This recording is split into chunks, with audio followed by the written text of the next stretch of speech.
Sons and Lovers by H. Lawrence. Part 1. Chapter 1. The Early Married Life of the Morrells.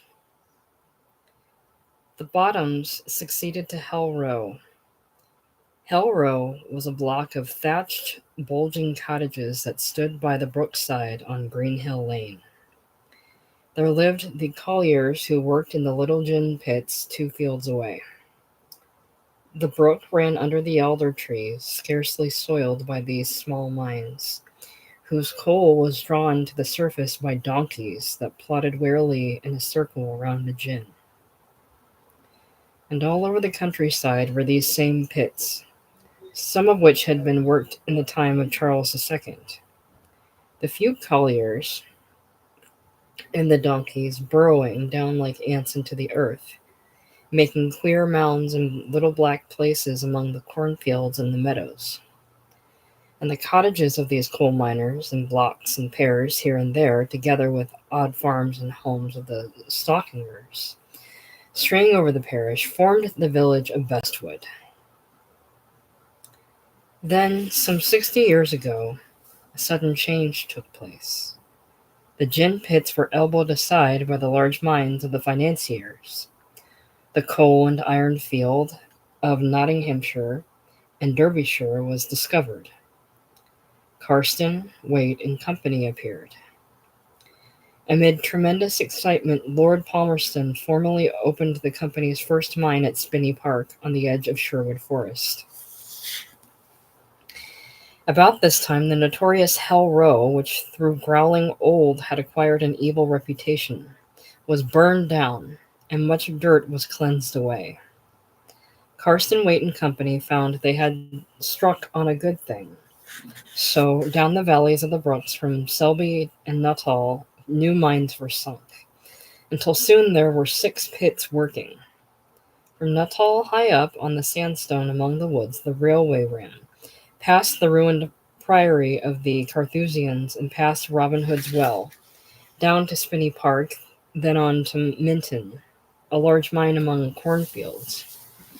From Minton, across the farmlands of the valley side to Bunker's Hill, branching off there and running north to Beggarly and Selby, that looks over at Critch and the hills of Derbyshire, 6 mines like black studs stood on the countryside, linked by a loop of fine chain, the railway. To accommodate the regiments of miners, Carston, Waite, and Company built the squares, great quadrangles and dwellings on the hillside of Bestwood. And then, in the brook valley on the site of Hell Row, they erected the Bottoms. The Bottoms consisted of 6 blocks of miners' dwellings, 2 rows of 3, like the dots on a blank 6 domino, and 12 houses in a block. This double row of dwellings sat at the foot of the rather sharp slope from Bestwood, and looked out from the attic windows, at least, on the slow climb of the valley towards Selby. The houses themselves were substantial and very decent. One could walk all around, seeing little front gardens with auriculas and saxifrage in the window of the bottom block, sweet williams and pinks in the sunny top block. Seeing neat front windows, little porches, little privet hedges, and dormer windows for the attics. But that was outside.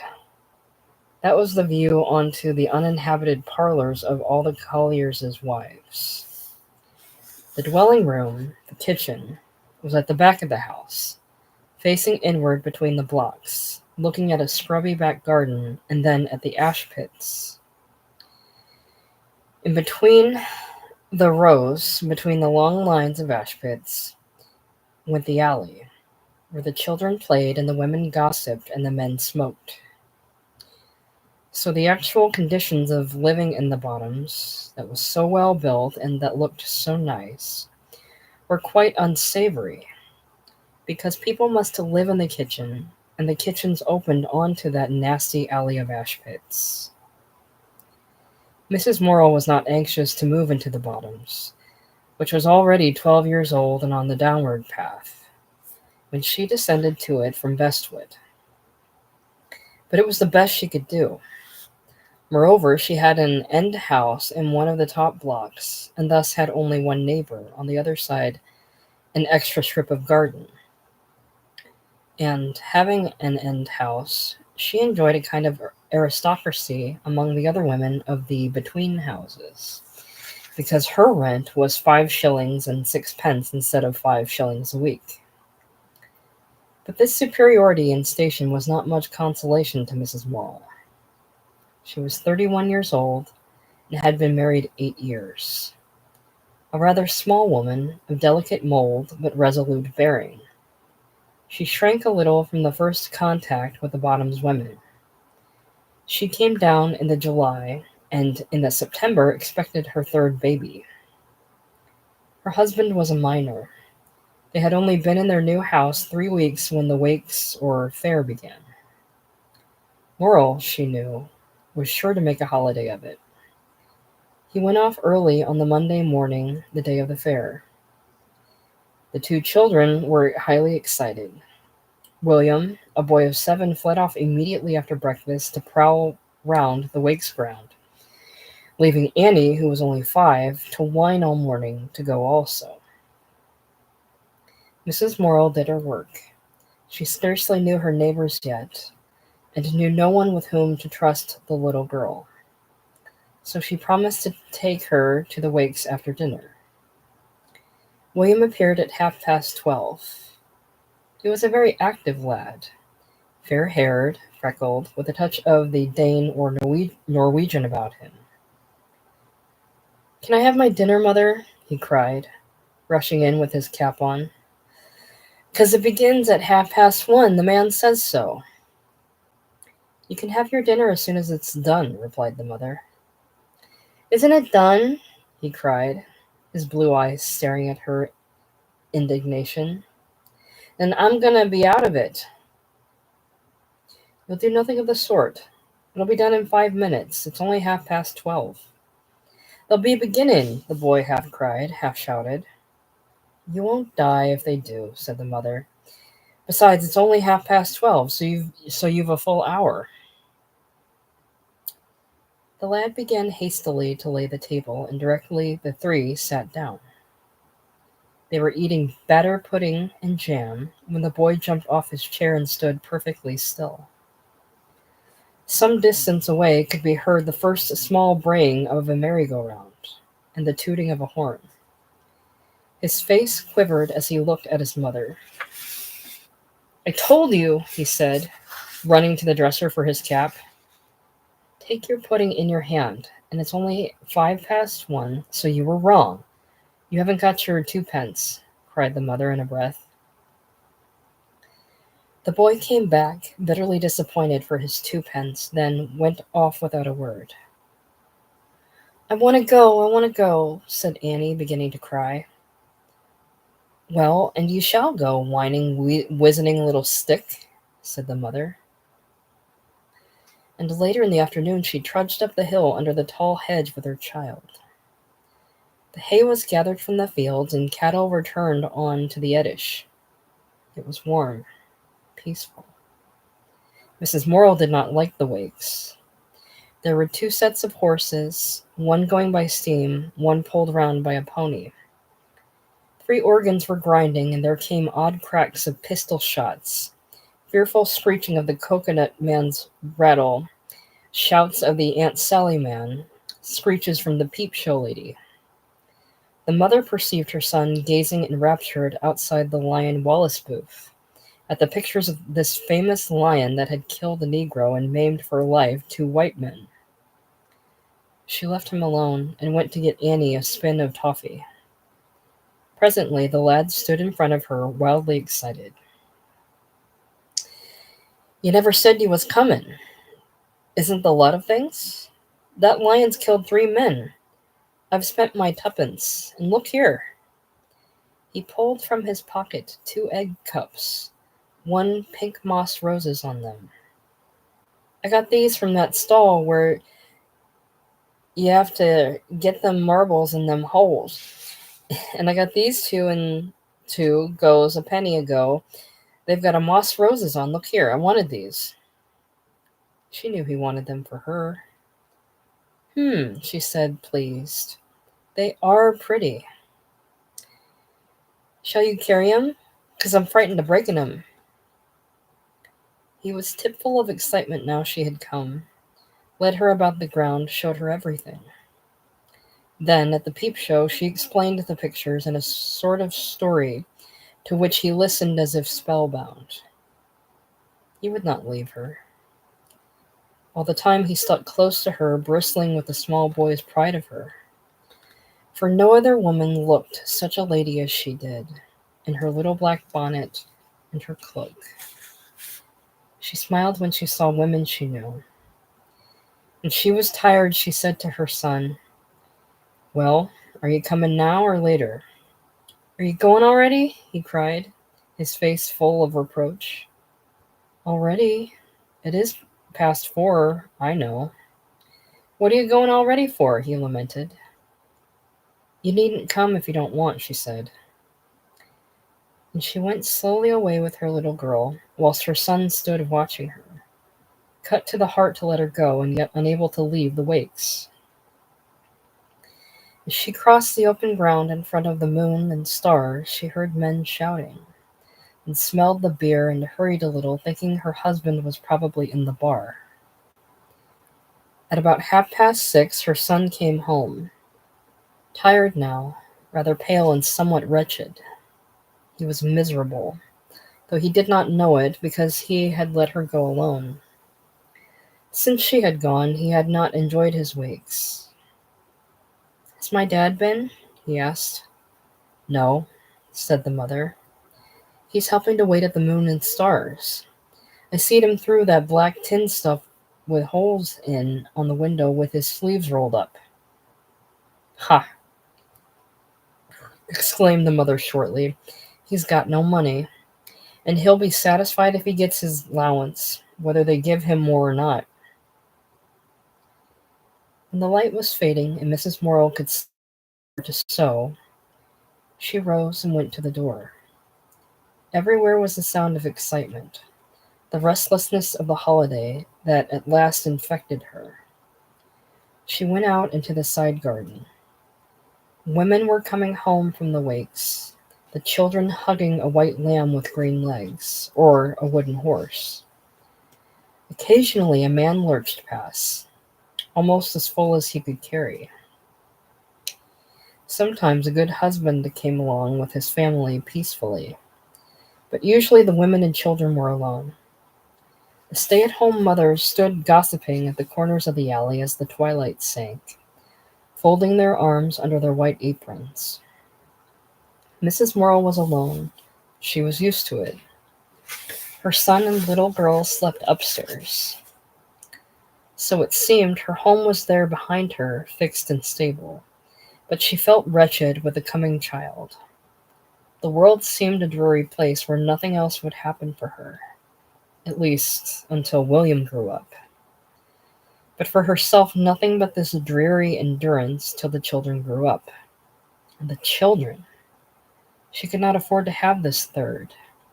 She did not want it. The father was serving beer in a public house, swilling himself drunk. She despised him, and was tied to him. This coming child was too much for her. If it were not for William and Annie, she was sick of it. The struggle with poverty and ugliness and meanness. She went into the front garden, feeling too heavy to take herself out, yet unable to stay indoors. The heat suffocated her. And looking ahead, the prospect of her life made her feel as if she were buried alive. The front garden was small, square, with a privet hedge. There she stood, trying to soothe herself with the scent of flowers in the fading, beautiful evening. Opposite her small gate was the stile that led uphill, under the tall hedge, between the burning glow of the cut pastures. The sky overhead throbbed and pulsed with light. The glow sank thickly off the field. The earth in the hedges smoked to dusk. As it grew dark, a ruddy glare came out on the hilltop, and out of the glare the diminished commotion of the fair. Sometimes, down the trough of darkness formed by the path under the hedges, men came lurching home. One young man lapsed into a run down the steep bit that ended the hill, and went with a crash into the stile. Mrs. Morel shuddered. He picked himself up, swearing viciously, rather pathetically, as if he thought the stile had wanted to hurt him. She went indoors, wondering if things were never going to alter. She was beginning by now to realize that they would not. She seemed so far away from her girlhood, she wondered if it were the same person walking heavily up the back garden at the Bottoms as had run so lightly up the breakwater at Sheerness 10 years before. What have I to do with it? She said to herself. What have I to do with all this? Even the child I am going to have. It doesn't seem as if I were taken into account. Sometimes life takes hold of one, carries the body along, accomplishes one's history and yet is not real, but leaves oneself as it were slurred over. I wait, Mrs. Morel said to herself. I wait, and what I wait for can never come. Then she straightened the kitchen, lit the lamp, mended the fire, looked out the washing for the next day, and put it to soak. After which she sat down to her sewing. Through the long hours her needle flashed regularly through the stuff. Occasionally she sighed, moving to relieve herself. And all the time she was thinking how to make the most of what she had for the children's sakes. At 11:30 her husband came. His cheeks were very red and very shiny above his black mustache. His head nodded slightly. He was pleased with himself. Oh, waitin' for me, lass. I've been helping Anthony, and what's think he's gin me? Nothing but a lousy half-crown, and that's ivory penny. He thinks you've made up the rest in beer, she said shortly. And I haven't. That I haven't. You believe me, I've had very little this day. I haven't all. His voice went tender. Here. And I borrowed a bit of brandy snap and a coconut for the children. He laid the gingerbread and the coconut, a hairy object, on the table. Nay, the niver, and said, Thank ye, for nowt I thy life didder. As a compromise, she picked up the coconut and shook it to see if it had any milk. It's a good 'un. You may back your life of that. I got it from Bill Hodgkinson. Bill, I says.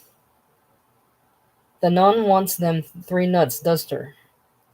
Arena for giving me one for my bit of a lad and wench. I am Walter, my lad, he says. Take which on there's a mind. And so I took one and thanked him.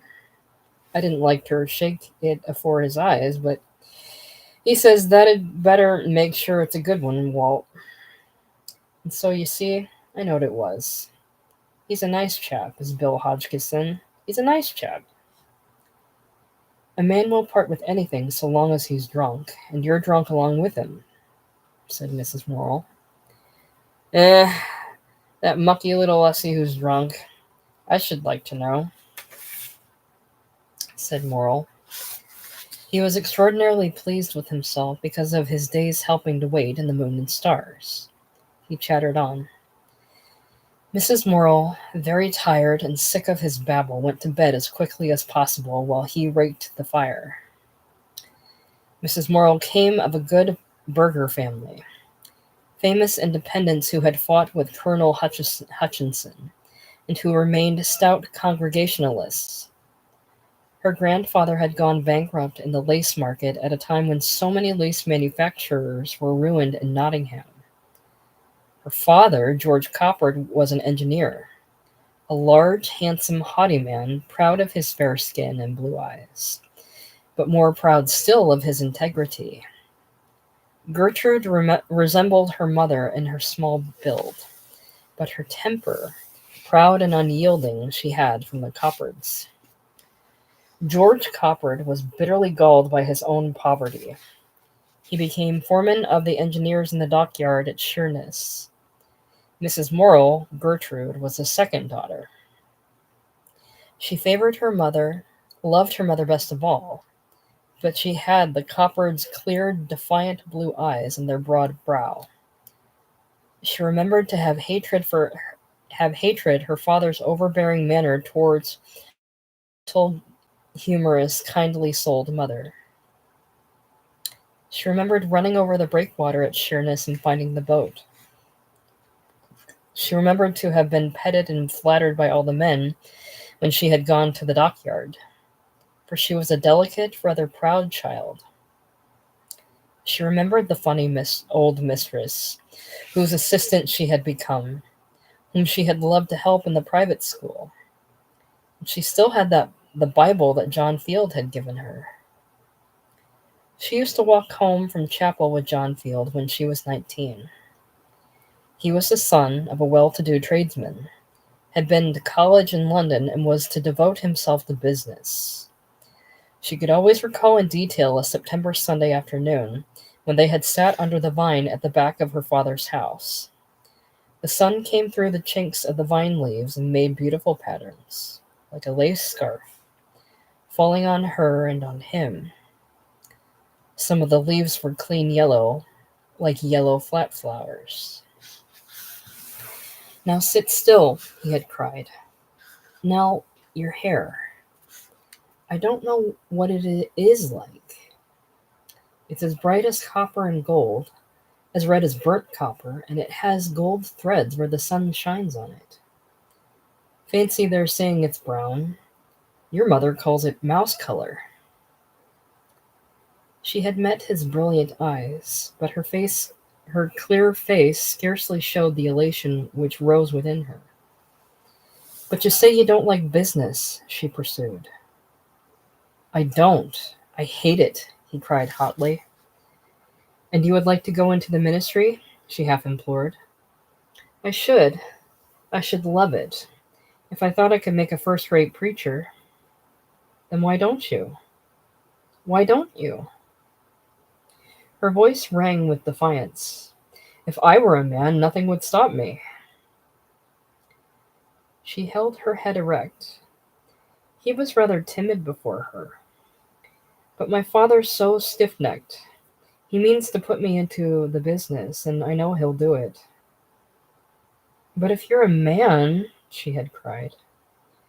"Being a man isn't everything," he replied, frowning with puzzled helplessness. Now, as she moved about her work at the Bottoms, with some experience of what being a man meant, she knew that it was not everything. At 20, owing to her health, she had left Sheerness. Her father had retired home to Nottingham. John Field's father had been ruined. The son had gone as a teacher in Norwood. She did not hear of him until 2 years later. She made determined inquiry. He had married his landlady, a woman of 40, a widow with property. And still Mrs. Worrell preserved John Field's Bible. She did not now believe him to be. Well, she understood pretty well what he might or might not have been. So she preserved his Bible and kept his memory intact in her heart for her own sake. To her dying day, for 35 years, she did not speak of him. When she was 23 years old, she met at a Christmas party a young man from the Erewash Valley. Morrill was then 27 years old. He was well set up, erect, and very smart. He had wavy black hair that shone again, and a vigorous black beard that had never been shaved. His cheeks were ruddy, and his red, moist mouth was noticeable because he laughed so often and so heartily. He had that rare thing, a rich, ringing laugh. Gertrude Coppard had watched him, fascinated. He was so full of color and animation. His voice ran so easily into comic grotesque. He was so ready and so pleasant with everybody. Her own father had a rich fund of humor, but it was satiric. This man's was different. Soft, non-intellectual, warm, a kind of gamboling. She herself was opposite. She had a curious, receptive mind which found much pleasure and amusement in listening to the other folk. She was clever in leading folk to talk. She loved ideas and was considered very intellectual. What she liked most of all was an argument on religion or philosophy or politics with some educated man. This she did not often enjoy, so she always had people tell her about themselves, finding her pleasure so. In her person she was rather small and delicate, with a large brow and dropping bunches of brown silk curls. Her blue eyes were very straight and honest and searching. She had the beautiful hands of the Coppards. Her dress was always subdued. She wore dark blue silk with a peculiar silver chain of silver scallops. This and a heavy brooch of twisted gold was her only ornament. She was still perfectly intact, deeply religious and full of beautiful candor. Walter Morrill seemed melted away before her. She was to the miner that thing of mystery and fascination, a lady. When she spoke to him, it was with southern pronunciation and a purity of English which thrilled him to hear. She watched him. He danced well, as if it were natural and joyous in him to dance. His grandfather was a French refugee who had married an English barmaid. If it had been a marriage, Gertrude Coppard watched the young miner as he danced, a certain subtle exultation like glamour in his movement, and his face the flower of his body, ruddy, with tumbled black hair, and laughing alike whatever partner he bowed above. She thought him rather wonderful, never having met anyone like him. Her father was to her the type of all men, and George Coppard, proud in his bearing, handsome and rather bitter, who preferred theology and reading, and who drew near in sympathy only to one man, the Apostle Paul, who was harsh in government and in familiarity ironic, who ignored all sensuous pleasure. He was very different from the miner. Gertrude herself was rather contemptuous. She had not the slightest inclination towards that accomplishment, and had never learned even a Roger de Coverley. She was Puritan, like her father, high-minded and really stern. Therefore the dusky, golden softness of this man's sensuous flame of life, that flowed off his flesh like the flame from a candle, not baffled and gripped into incandescence by thought and spirit as her life was, seemed to her something wonderful, beyond her. He came and bowed above her. A warmth radiated through her as if she had drunk wine. "Now do come and have this one with me," he said caressively. "It's easy, you know. I'm pining to see you dance." She had told him before she could not dance. She glanced at his humility and smiled. Her smile was very beautiful. It moved the man so that he forgot everything. "No, I won't dance," she said softly. Her words came clean and ringing. Not knowing what he was doing, he often did the right thing by instinct. He sat beside her, inclining reverentially. "But you mustn't miss your dance," she reproved. "Nay, I don't want to dance that. It's not one as I care about." "Yet you invited me to it." He laughed very heartily at this. "I never thought of that. Thou'rt not long in taking the curl out of me." It was her turn to laugh quickly. You don't look as if you'd come much uncurled, she said. I'm like a pig's tail. I curl because I cannot help it, he laughed, rather boisterously. And you are a miner, she exclaimed in surprise. Yes, I went down when I was 10. She looked at him in disarray. She looked at him in wondering dismay. When you were 10? And it wasn't very hard? She asked. You soon get used to it. You live like the mice and you pop out at night to see what's going on. It makes me feel blind, she frowned. Like a moody warp, he laughed. Yea, and there's some chaps as does go round like moody warps.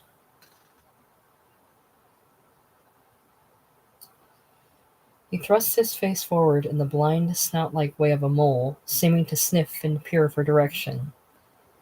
They done, though, he protested naively. They never seed such a way they get in. But the mun let me take thee down some time, and they can see for thyself. She looked at him, startled. This was a new tract of life suddenly opened before her. She realized the life of miners, hundreds of them toiling below earth and coming up at evening. He seemed to her noble. He risked his life daily and with gaiety. She looked at him with a touch of appeal and pure humility. Shouldn't her like it? He asked tenderly. I ben not. It 'ud dirty thee. She had never been thee'd and thou'd before. The next Christmas they were married, and for 3 months she was perfectly happy. For 6 months she was very happy. He had signed the pledge and wore the blue ribbon of a teetotaler. He was nothing if not showy. They lived, she thought, in his own house. It was small but convenient enough and quite nicely furnished with solid, worthy stuff that suited her honest soul. The women, her neighbors, were rather foreign to her, and Morel's mother and sisters were apt to sneer at her ladylike ways. But she could perfectly well live by herself so long as she had her husband close. Sometimes, when she herself wearied of love talk, she tried to open her heart seriously to him. She saw him listen deferentially, but without understanding. This killed her efforts at a finer intimacy, and she had flashes of fear. Sometimes he was restless of an evening. It was not enough for him just to be near her, she realized. She was glad when he set himself to little jobs. He was a remarkably handy man, could make or mend anything, so she would say. I do like that coal rake of your mother's. It's so small and natty. Does turn my wench? Well, I made that so I can make thee one. What? Why, it's a steel one. And what if it is? Thou shalt have one very similar, if not exactly same. She did not mind the mess, nor the hammering and noise. He was busy and happy. But in the 7th month, when she was brushing his Sunday coat, she felt papers in the breast pocket, and, seized with a sudden curiosity, took them out to read. He very rarely wore the frock coat he was married in, and it had not occurred to her before to feel curious concerning the papers. They were the bills of the household furniture still unpaid. Look here, she said at night, after he was washed and had had his dinner. I found these in the pocket of your wedding coat. Haven't you settled the bills yet? No, I haven't had a chance. But you told me all was paid. I'd better go into Nottingham on Saturday and settle them. I don't like sitting on another man's chairs and eating from an unpaid table. He did not answer. I can have your bank book, can't I? I can have it for what good it'll be to thee. I thought, she began.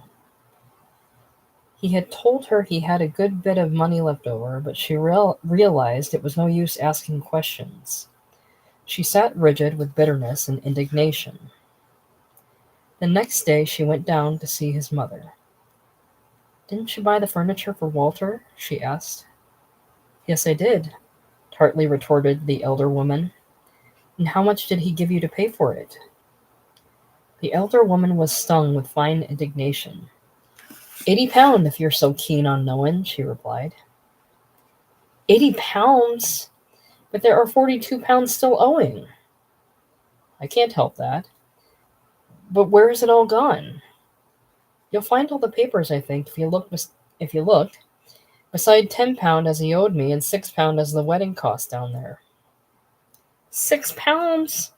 Echoed Gertrude Morrill. It seemed to her monstrous that, after her own father had paid so heavily for her wedding, £6 more should have been squandered in eating and drinking at Walter's parents' house at his expense. And how much has he sunk in his houses? She asked. His houses? Which houses? Gertrude Morrill went white to the lips.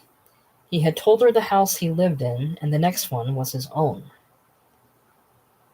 I thought the house we live in, she began. They're my houses, those two, said the mother-in-law, and not clear either. It's as much as I can do to keep the mortgage interest paid. Gertrude sat white and silent. She was her father now. Then we ought to be paying you rent, she said coldly. Walter is paying me rent, replied the mother. And what rent? Asked Gertrude. 6 and 6 a week, retorted the mother. It was more than the house was worth.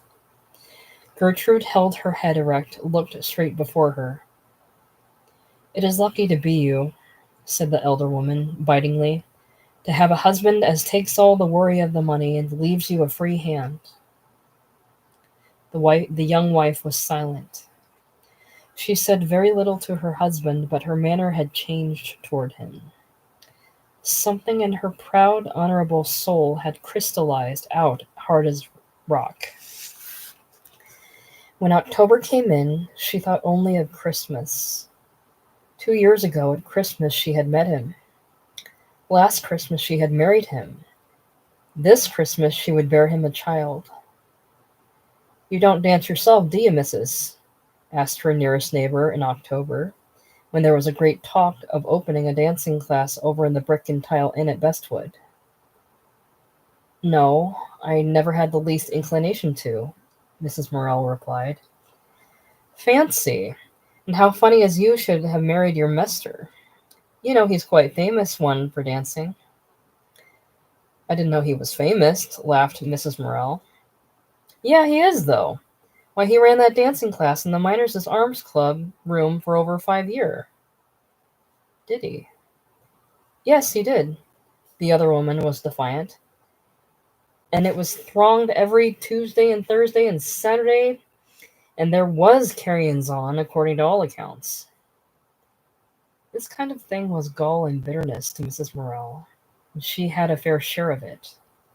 The women did not spare her at first, for she was superior, though she could not help it. He began to be rather late in coming home. They're working very late now, aren't they? She said to her washerwoman. No later than they allers do, I don't think. But they don't stop to have their pint at Ellen's, and they get to talking, and there you are. Dinner's stone cold, and it serves 'em right. But Mr. Morrill does not take any drink.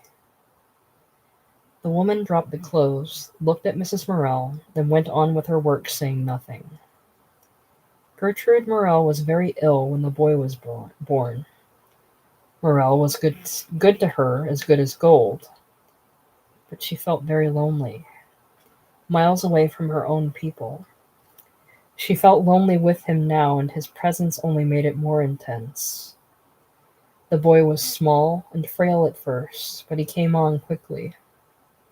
He was a beautiful child with dark gold ringlets and dark blue eyes, which changed gradually to a clear gray. His mother loved him passionately.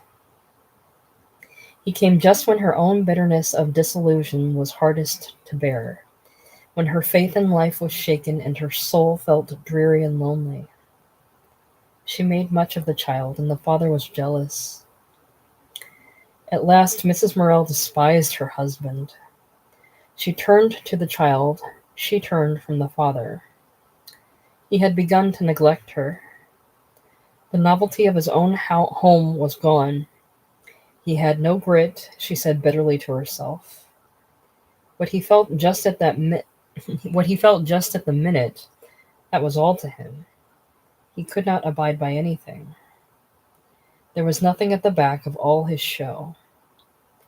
There began a battle between the husband and wife, a fearful, bloody battle that ended only with the death of one. She fought to make him undertake his own responsibilities, to make him fulfill his obligations. But he was too different from her.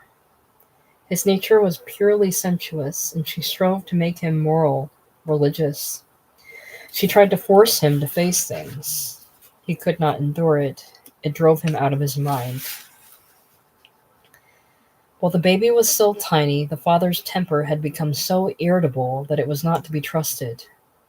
The child had only to give a little trouble when the man began to bully. A little more, and the hard hands of the collier hit the baby. Then Mrs. Morel loathed her husband, loathed him for days, and he went out and drank, and she cared very little what he did. Only on his return she scathed him with her satire.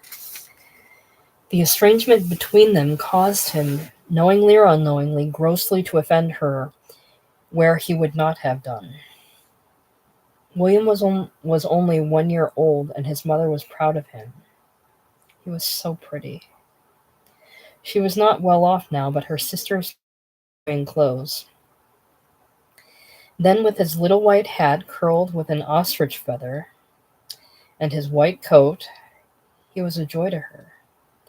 The twinning wisps of hair clustering round his head. Mrs. Morel lay listening one Sunday morning to the chatter of the father and child downstairs, and she dozed off. When she came downstairs, a great fire glowed in the grate. The room was hot. The breakfast was roughly laid, and seated in his armchair against the chimney-piece sat Morel, rather timid. And standing between his legs, the child, propped like a sheep with such an odd round pole, looking wondering at her. And on a newspaper spread out like the hearthrug, a myriad of crescent-shaped curls like the petals of a marigold scattered in the reddening firelight. Mrs. Morel stood still. It was her first baby. She went very white and was unable to speak. "What dost thou think of him?" Morel laughed uneasily. She gripped her two fists, lifted them, and came forward. Morel shrank back. "I could kill you, I could," she said. She choked with rage, her two fists uplifted. "You're not wont to make a wench on him," Morel said in a frightened tone, bending his head to shield his eyes from hers. His attempt at laughter had vanished. The mother looked down at the jagged, close-clipped head of her child. She put her hands on his hair and stroked and fondled his head. "Oh, my boy," she faltered. Her lip trembled, her face broke, and, snatching up the child, she buried her face in his shoulder and cried painfully. She was one of those women who cannot cry, whom it hurts as it hurts a man. It was like ripping something out of her sobbing. Morel sat with his elbows on his knees, his hands gripped together till the knuckles were white. He gazed in the fire, feeling almost stunned, as if he could not breathe.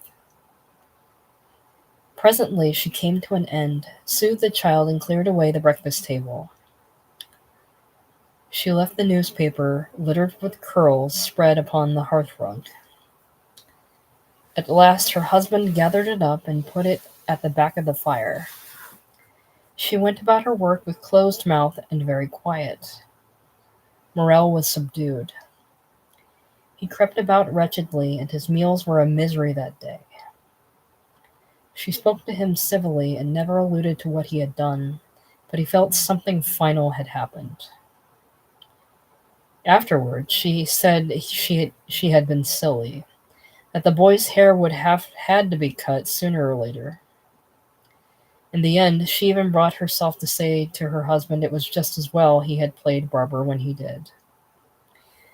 But she knew, and Morel knew, that act had caused something momentous to take place in her soul.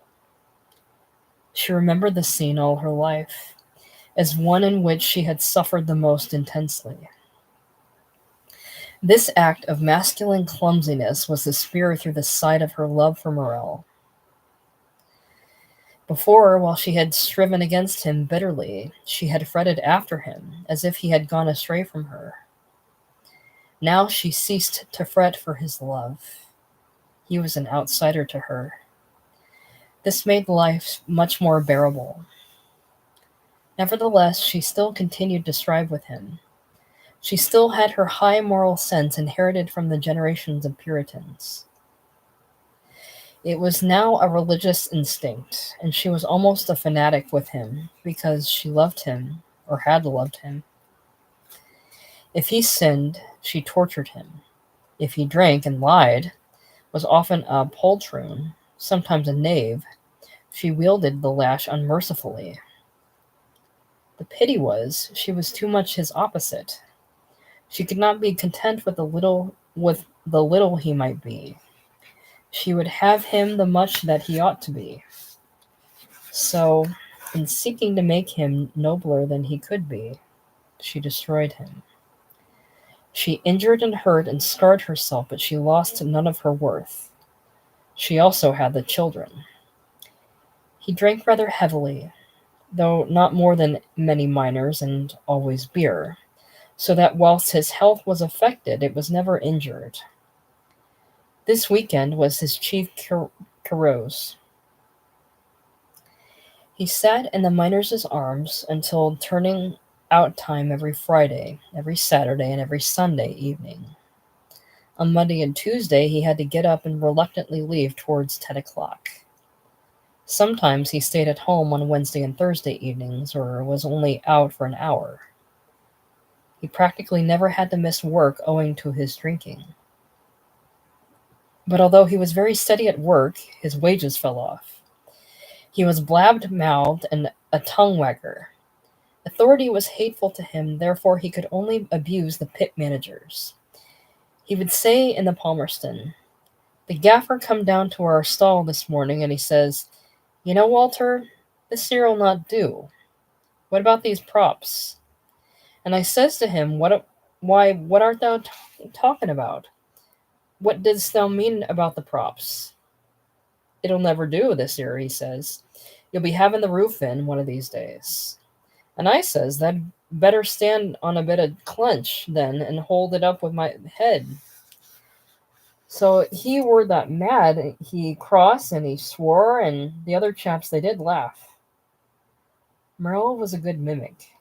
He imitated the manager's fat, squeaky voice with its attempt at good English. "I shan't have it, Walter. Who knows more about it, me or you?" So I says, I never fun out how much thou knows, Alfred. It'll happen carry thee ter bed and back." So Morel would go on to the amusement of his boon companions, and some of this would be true. The pit manager was not an educated man.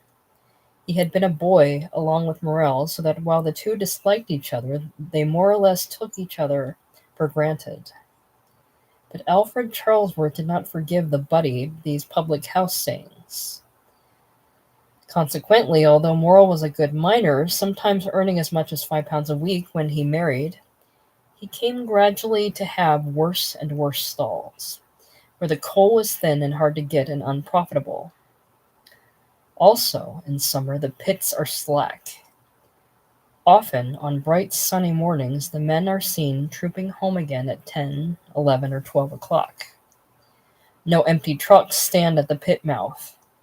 The women on the hillside look across as they shake the hearthrug against the fence and count the wagons the engine is taking along the line up the valley. And the children, as they come from school at dinner time, looking down the fields and seeing the wheels on the headstock standing, say, Mittens knocked off. My dad'll be at home. And there's a sort of shadow over all, women and children and men, because money will be short at the end of the week. Morel was supposed to give his wife 30 shillings a week to provide everything: rent, food, clothes, clubs, insurance, doctors. Occasionally, if he were flush, he gave her 35. But these occasions by no means balanced those when he gave her 25.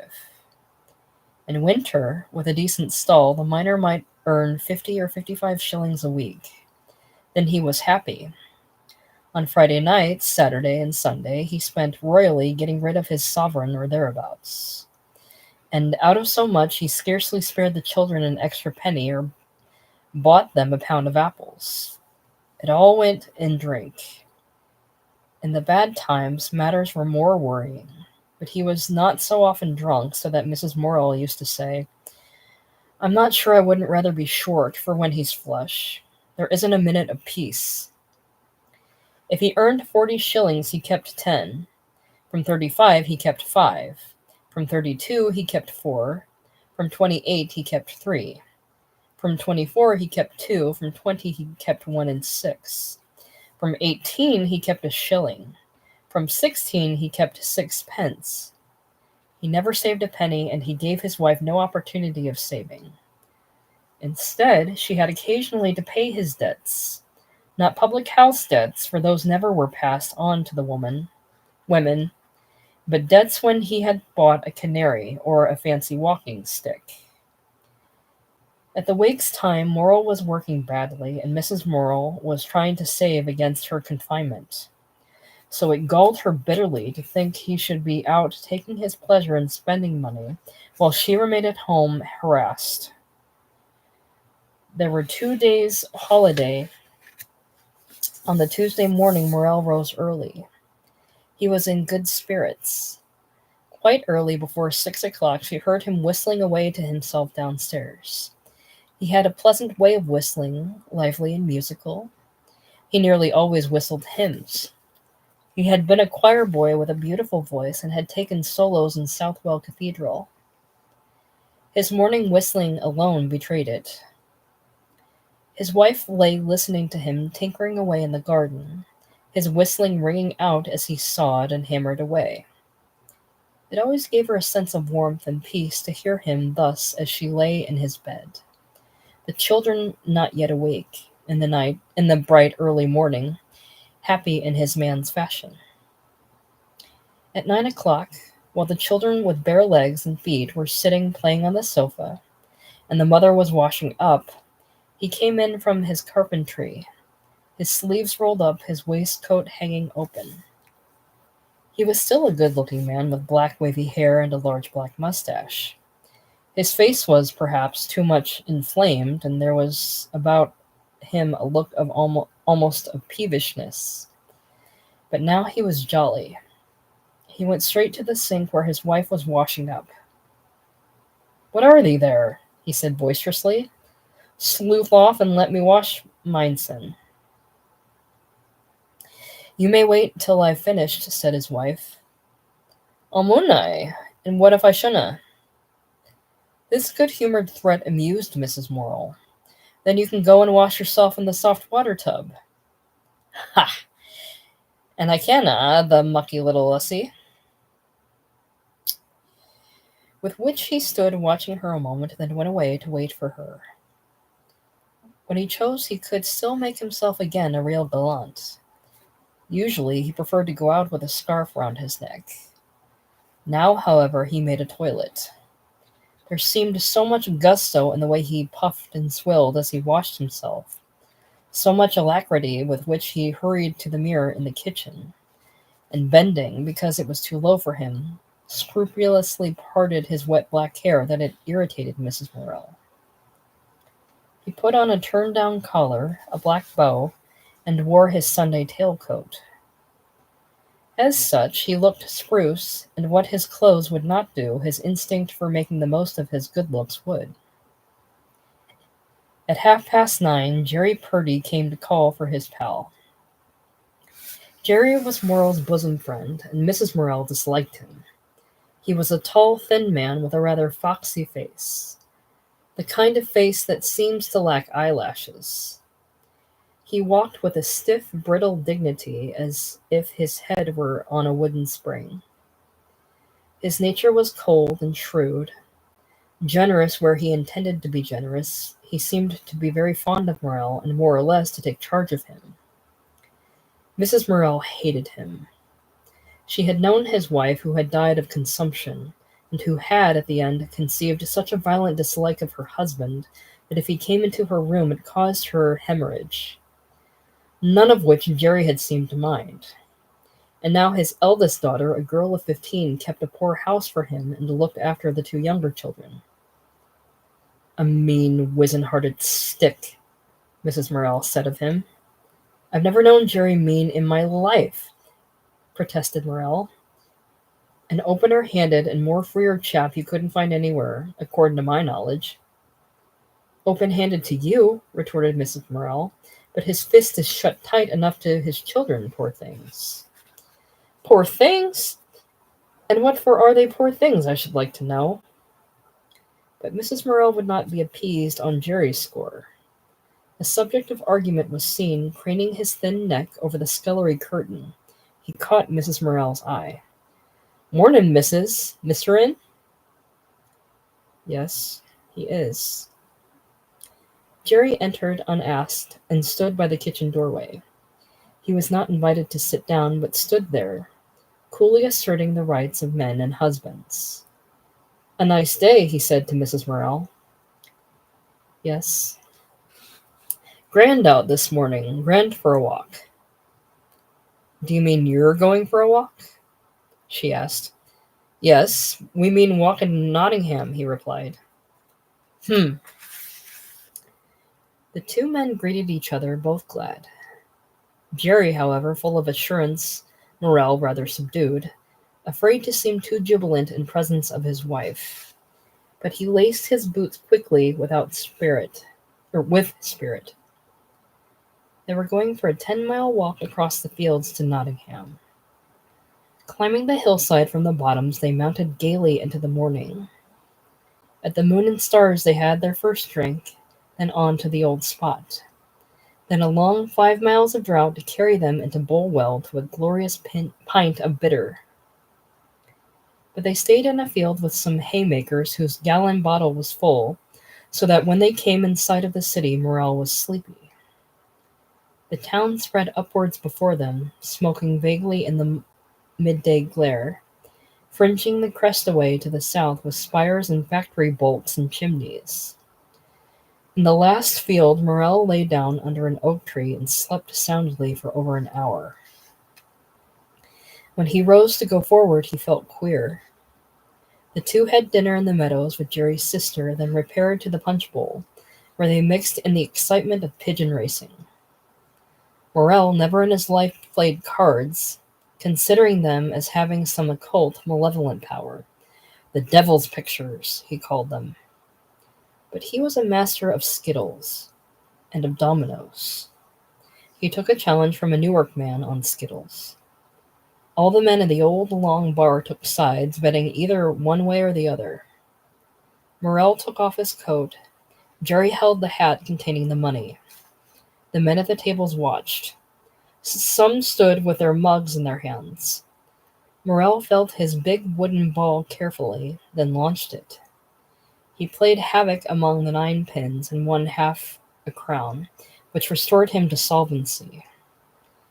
By 7 o'clock the two were in good condition. They caught the 7:30 train home. In the afternoon the bottoms were intolerable. Every inhabitant remaining was out of doors.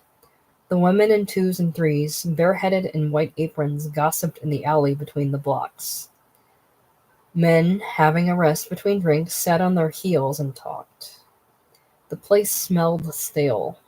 The slate roofs glistered in the arid heat. Mrs. Morel took the little girl down to the brook in the meadows, which were not more than 200 yards away. The water ran quickly over stones and broken pots. Mother and child leaned on the rail of the old sheep bridge, watching. Up at the dipping hole at the other end of the meadow, Mrs. Morel could see the naked forms of boys flashing round the deep yellow water, or an occasional bright figure dart glittering over the blackish stagnant meadow. She knew William was at the dipping hole, and it was the dread of her life lest he should get drowned. Annie played under the tall old hedge, picking up alder cones that she called currants. The child required much attention, and the flies were teasing. The children were put to bed at 7 o'clock, and she worked a while. When Walter Morel and Jerry arrived at Bestwood, they felt a load off their minds. A railway journey no longer impended, so they could put the finishing touches to a glorious day. They entered the Nelson with the satisfaction of returned travelers. The next day was a work day, and the thought of it put a damper on the men's spirits. Most of them, moreover, had spent their money. Some were already rolling dismally home to sleep in preparation for the morrow. Mrs. Morel, listening to their mournful singing, went indoors. 9 o'clock passed, and 10, and still the pair had not returned. On a doorstep somewhere, a man was singing loudly in a drawl, "Lead, kindly light." Mrs. Morel was always indignant with the drunken men that they must sing that hymn when they got maudlin. "As if Genevieve weren't good enough," she said. The kitchen was full of the scent of boiled herbs and hops. On the hob, a large black saucepan steamed slowly. Mrs. Morel took a panchion, a great bowl of thick red earth, streamed a heap of white sugar into the bottom, and then, straining herself to the weight, was pouring in the liquor. Just then Morel came in. He had been very jolly in the Nelson, but coming home had grown irritable. He had not quite got over the feeling of irritability and pain after having slept on the ground when he was so hot, and a bad conscience afflicted him as he neared the house. He did not know he was angry. But when the garden gate resisted his attempts to open it, he kicked it and broke the latch. He entered just as Mrs. Morel was pouring the infusion of herbs out of the saucepan. Swaying slightly, he lurched against the table. The boiling liquor pitched. Mrs. Morel started back. "Good gracious," she cried. "Coming home in this drunkenness." "Coming home in his what?" he snarled, his hat over his eye. Suddenly her blood rose in a jet. "Say you're not drunk," she flashed. She had put down her saucepan and was stirring the sugar into the beer. He dropped his 2 hands heavily on the table and thrust his face forwards at her. "Say you're not drunk," he repeated. "Why, nobody but a nasty little bitch like you would have such a thought." He thrust his face forward at her. "There's no money to bezzle with, if there's money for nothing else." "I've not spent a 2 shilling bit this day," he said. "You don't get as drunk as a lord on nothing," she replied. "And," she cried, flashing into sudden fury, "if you've been sponging on your beloved Jerry, why, let him look after his children, for they need it." "It's a lie. It's a lie. Shut your face, woman." They were now at battle pitch. Each forgotten everything save the hatred of the other and the battle between them. She was fiery and furious as he. They went on till he called her a liar. "No," she cried, starting up, scarce able to breathe. "Don't call me that, you the most despicable liar that ever walked in shoe leather." She forced the last words out of suffocated lungs. "You're a liar," he yelled, banging the table with his fist. "You're a liar. You're a liar." She stiffened herself with clenched fists. "The house is filthy with you," she cried. "Then get out on it. It's mine." "Get out on it," he shouted. "It's me as brings the money whome, not thee. It's my house, not thine. Then get out on it. Get on out." "And I would," she cried, suddenly shaken into tears of impotence. "And wouldn't I? Wouldn't I have gone long ago but for those children? Haven't I repented not going years ago when I'd only the one? suddenly drying into a rage. Do you think it's for you I stop? Do you think I'd stop 1 minute for you? Go then, he shouted, beside himself. Go. No. She faced round. No, she cried loudly. You shan't have it all your own way. You shan't do all you like. I've got those children to see to. My word, she laughed. I should look well to leave them to you. Go, he cried thickly, lifting his feet. He was afraid of her. Go. I should be only too glad. I should laugh. Laugh, my lord, if I could get away from you, she replied. He came up to her, his red face with its bloodshot eyes thrust forward, and gripped her arms. She cried in fear of him, struggled to be free. Coming slightly to himself, panting, he pushed her roughly to the outer door and thrust her forth, slotting the bolt behind her with a bang. Then he went back into the kitchen, dropped into his armchair, his head, bursting full of blood, sinking between his knees. Thus he dipped gradually into a stupor from exhaustion and intoxication. The moon was high and magnificent in the August night. Mrs. Morel, seared with passion, shivered to find herself out there in a great white light that fell cold on her and gave a shock to her inflamed soul. She stood for a few moments helplessly staring at the glistening great rhubarb leaves near the door. She got the air into her breast. She walked down the garden path, trembling in every limb while the child boiled within her. For a while she could not control her consciousness. Mechanically she went over to the last scene, then over it again. Certain phrases, certain moments coming each time like a brand red hot down on her soul. And each time she enacted again the past hour. Each time the brand came down at the same points till the mark was burnt in and the pain burnt out. And at last she came to herself. She must have been half an hour in this delirious condition. Then the presence of the night came again to her. She glanced round in fear. She had wandered to the side garden where she was walking up and down the path beside the currant bushes under the long wall. The garden was a narrow strip bounded from the road that cut transversely between the blocks by a thick thorn hedge.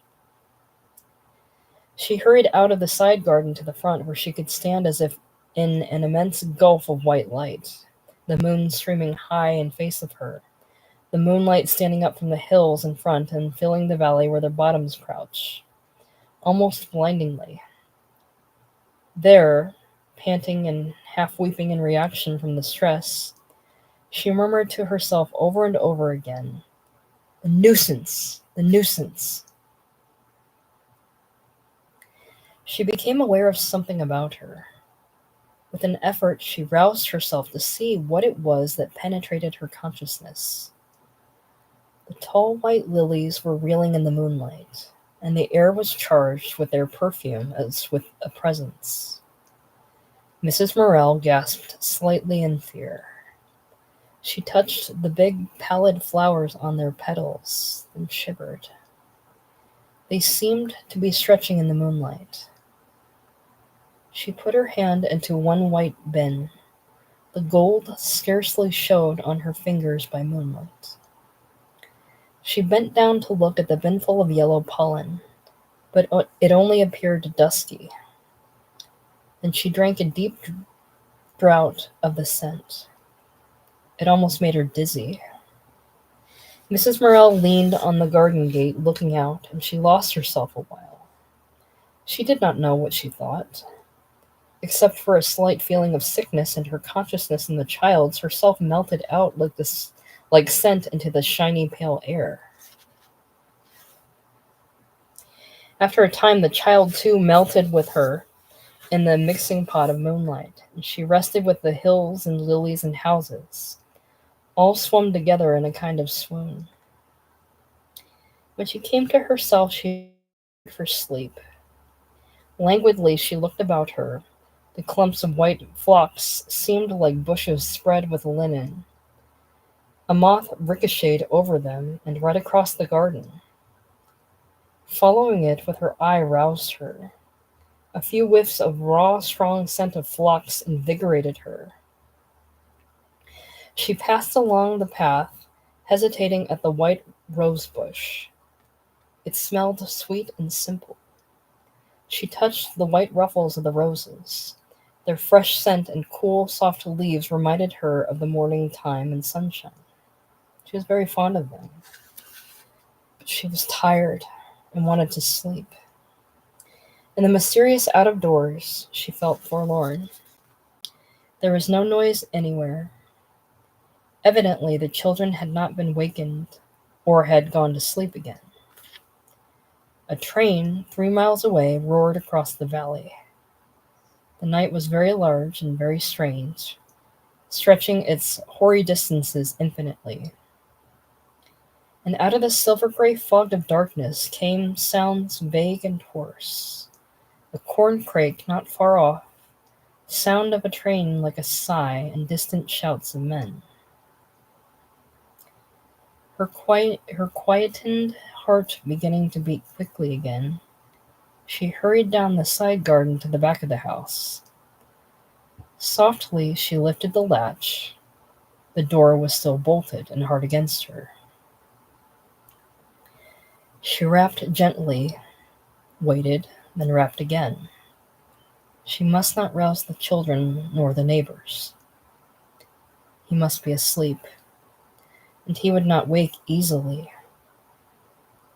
Her heart began to burn to be indoors. She clung to the door handle. Now it was cold. She would take a chill, and in her present condition. Putting her apron over her head and her arms, she hurried again to the side garden, to the window of the kitchen. Leaning on the sill, she could just see, under the blind, her husband's arms spread out on the table and his black head on the board. He was sleeping, with his face lying on the table. Something in his attitude made her feel tired of things. The lamp was burning smokily. She could tell by the copper color of light. She tapped at the window more and more noisily. Almost it seemed as if the glass would break. Still he did not wake up. After vain efforts, she began to shiver, partly from contact with the stone and from exhaustion. Fearful always for the unborn child, she wondered what she could do for warmth. She went down to the coal house where there was an old hearthrug she had carried out for the ragman the day before. This she wrapped over her shoulders. It was warm if grimy, and she walked up and down the garden path, peeping every now and then under the blind and knocking, and telling herself that in the end the very strain of his position must wake him. At last, after about an hour, she rapped long and low at the window. Gradually the sound penetrated to him. When in despair she had ceased to tap, she saw him stir, and lift his face blindly. The laboring of his heart hurt him into consciousness. She rapped imperatively at the window. He started to wake. Instantly she saw his fists set and his eyes glare. He had not a grain of physical fear. If it had been 20 burglars, he would have gone blindly for them. He glared round, bewildered but prepared to fight. "Open the door, Walter," she said coldly. His hands relaxed. It dawned on him what he had done. His head dropped, sullen and dogged. She saw him hurry to the door, heard the bolt chock. He tried the latch. It opened. And there stood the silver-gray knight, fearful to him after the tawny light of the lamp. He hurried back. When Mrs. Morel entered, she saw him almost running through the door to the stairs. He had ripped his collar off his neck in his haste to be gone ere she came in, and there it lay with bursten buttonholes. It made her angry. She warmed and soothed herself. In her weariness, forgetting everything, she moved about at the little tasks that remained to be done. set his breakfast, rinsed his pit bottle, put his pit clothes on the hearth to warm, set his pit boots beside them, put him out a clean scarf and a snap bag, and two apples, raked the fire, and went to bed. He was already dead asleep. His narrow black eyebrows were drawn up in a sort of peevish misery into his forehead, while his cheeks' downstrokes and his sulky mouth seemed to be saying, "I don't care who you are, nor what you are. I shall have my own way." Mrs. Morel knew him too well to look at him. As she unfastened her brooch at the mirror, she smiled faintly to see her face all smeared with the yellow dust of lilies. She brushed it off, and at last lay down. For some time her mind continued snapping and jetting sparks, but she was asleep before her husband awoke from the first sleep of his drunkenness.